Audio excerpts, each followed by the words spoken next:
lunaku lwa bbalaza nga 3 Ogwokutaano 2021 William Henry Gates owokusatu ne Melinda Ann Gates nga bayita ku mikutu gyabwe egya Twitter bombiriri balangiridde nti obufumbo bwabwe bwe bazze bataatirira okumala emyaka 27 nga bwe buweddewo. Benjogerako nno be bamu ku bagaggafugge aboogera ensi yonna neewuliriza.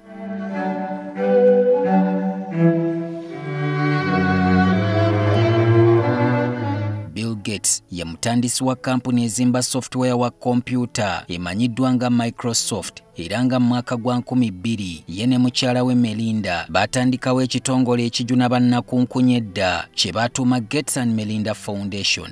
Ebyo katubiddire dda nyongera okuseeseetulira emboozi ku w'omukwano gw'abano gye gwava na lwaki gutuuse ku nkomerero mu ngeri y'ekibwatukira. Mu mwaka gwa 1987 akawala ak'emyaka 22 gyokka kaali kaweereddwa omulimu mu kampuni ente eyitibwa Microsoft kakulira ebikolebwa kayite product manager. Ono yali Ann Melinda.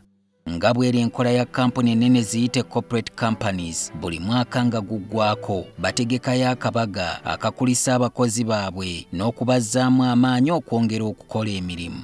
Ku luno aka Microsoft kategekebwa mu kibuga New York era omugagga nannyini kampuni bwe yatuuka yasalawo okutuulako n'abakozi be ku olwo era mu butanwa yafundikira akatebe kaasise ebbali we watudde omukozi we Ann Melinda.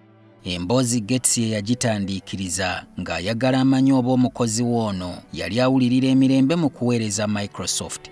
Ebiseera ebyo essimu ziseereza ziba kubanga weeziri nkakasa nti Gates yalikoze ekyo kyennyini ky'olowooza mu budde buno kubanga ku bulungi bwa Melinda ndayira okufiira mu kitooke kya gonja ng'omusajja ono yasigala ajerebedde.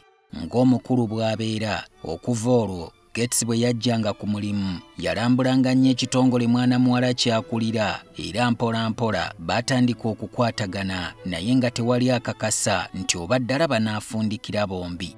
Kyokka mu 1994 Gates yeewuunyisa Melinda bwe yasalawo akuba evviivi ku ttaka amusabe obufumbo. Ku birungi Melinda bye yali alengedde mu maaso abakugaana nkiwa yandibadde ali mu bulamu bulala nnyo ate obuteeyagaza.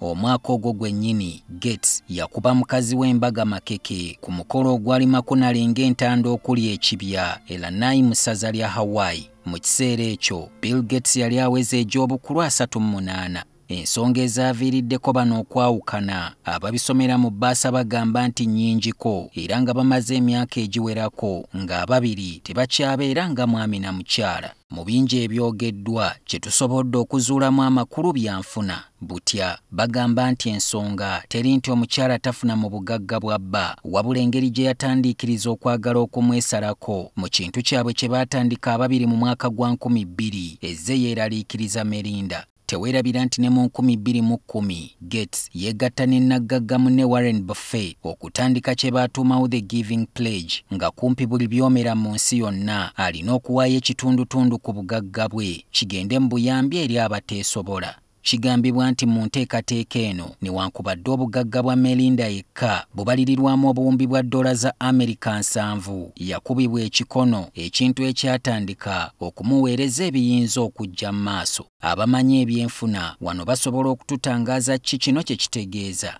Gates mu bugagga akwata kyakuna mu nsi yonna era ng'obugagga bw'alina okusinziira ku mukutu gwa Forbes bubalirirwamu obuwumbi bwa $7 za Amerika 145. Saagala kuzizza mu za Uganda kukubya mmeeme kubanga omusajja gwe njogerako asobola okuliisa bannayuganda bonna obukadde 45 ekyemisana n'ekyeggulo okumala emyaka 10 wabula n'asigala nga ku kyajje ku bugagga bwe kuwanda ddusu mu luyiira. Ddala ensimbi tegula byonna kubanga ku bagagga 10 abasinga mu nsi yonna 7 ku bo baayawukana dda ne bakyala baabwe. Jeff Bezos nga ye mutandisi wa Amazon yayawukana dda ne Mackenzie Bezos mu 2019.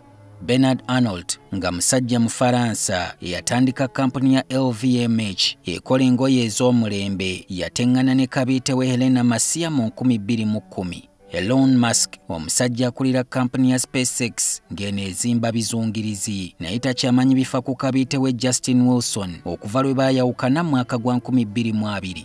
abalala ne bwe sibamenya kasita otegedde nti nabo basigala mu mpewo ng'ebameketa eŋŋumba.